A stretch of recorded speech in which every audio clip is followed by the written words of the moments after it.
Snail. Hey guys, I'm Devin Carroll. And I'm Caleb Nolberg. Welcome back to episode 10 of Small Town TV. Our first story this episode features junior Abby Martini, a Oasis employee. Abby has worked for the Snow Cone food truck for the last 2 summers and enjoys her time working for the local business. Bree Hayes has the story. Oasis is a mobile snow cone stand in downtown Augusta owned by Kelly Miller. A wide variety of people, including some of our high school students, work at the stand. One of the students, junior Abigail Martini, began working at Oasis last summer. My favorite part about working at Oasis is probably making the snow cones.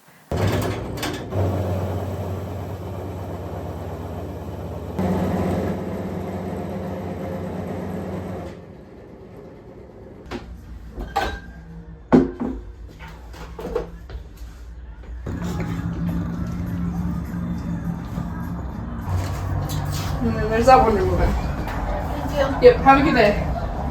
I just find it really fun, like actually putting the ice together and then the syrup and everything else. So because the Oasis is so close to the park, a lot of kids come, so we get a lot of business with that. So it's pretty cool seeing a bunch of kids, and they're like, it's really cute because they're like learning social skills. So they come and they're just like, hey, can I have this? And they're pretty funny, but it's really fun talking to the kids and everything. Last year, one of my friends was doing it, so I decided it would be fun to do. So I did it last year, and I decided to do it again this year because I enjoyed it. So all of the workers at Oasis are students, so they're all high school age. My boss has about 8 workers, so it's pretty easy to balance because I only work like once or twice a week for now, and then in the summer I end up working more. So we have 1 shift per day right now, but then when summer hits, we have 2 shifts, so more people can work. This is reporter Bree Hayes with videographer Autumn Galgon for Small Town TV.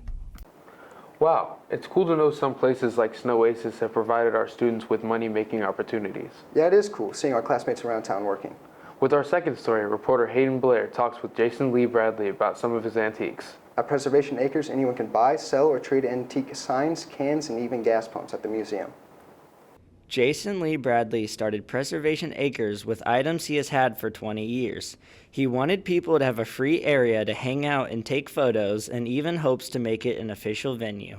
I bought the property in 2016, and it was pretty well just flat grass.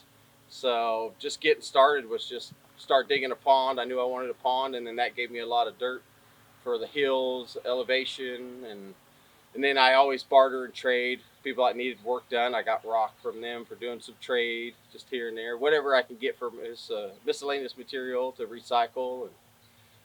And that's what I just keep doing today. It's just little bit by little. Preservation Acres, just a crazy idea in my brain. I've collected stuff for over 20 years, back when this stuff was just things that people laughed at, thought I was pretty crazy for even keeping. And then I wanted to build a place that I could share it. Good American history, a fun place to come look at it, and gives me something to do. I like to stay busy. You know, it doesn't make me any money. It's free for people to come look at. I mean, I've had a few car clubs come out and they've donated a little bit here and there, but other than that, I'm selling some of my old signs. I've had some old signs I've sold. That's what's helped fund the place. I'm all self-funded, but I've sold some signs that were pretty valuable that I let go of that I'll probably never own again, you know. But other than that, just I keep it running just by sure being stubborn-headed and love to work. So just Facebook, on my personal Facebook, Jason Lee Bradley, you can look at pictures. I'm real picky. I feel like it's finally getting to not worth so much a hell in a handbasket. So I feel like it's a nice enough, people could really come look at it. So last year I made some little business cards for it.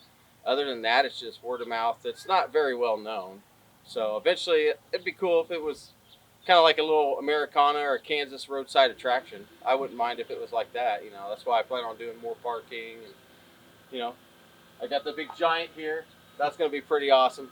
That I'm going to try to advertise, and I want to have like a big inauguration of standing him up and everything. So that's going to be pretty sweet, I think. So maybe that'll get me on a little bigger platform, but whatever. If not, if it stays small and local, that's all right with me too. This is reporter Hayden Blair with videographer Julia Means for Small Town TV. Maybe this summer when we have some free time we can check it out. Maybe. Here's what y'all been waiting for, the quick break. For the quick break, we'll be playing a little game called Cups. I'll be talking to you about that one. During the game, a freshman competes against a junior. What is the biggest ocean in the world? Pacific. Correct.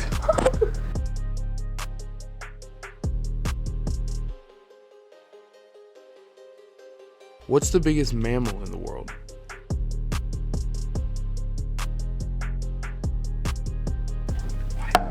Camry? Well, Yes, go ahead.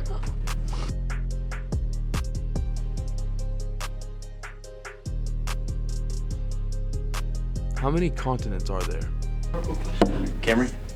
wait, 7? Oh my god. Rick Hess did me good. Oh, it came. That looks fun. I bet I totally beat you at that, Devin. I doubt that. Anyway, our next story is about some students who have earned t-shirts by accomplishing a personal record, or PR. Reporter Annabelle Smith talks to Waits teacher Jason Philbeck to learn more. Take it away, Annabelle. Waits teacher Jason Philbeck came up with the idea of pushing kids to hit higher maxes using shirts as a reward. So I took weight classes when I was a freshman. I've taken them all throughout high school between freshman and senior year. And Philbeck has always given out shirts to certain weightlifting marks. So a 250 bench, a 350 squat, and a 250 hang clean. And I've got the squat and bench my freshman year, and then my sophomore year I got my hang clean shirt. I mean, looking back at it when I was, freshman, sophomore, I thought it was so cool to have those shirts.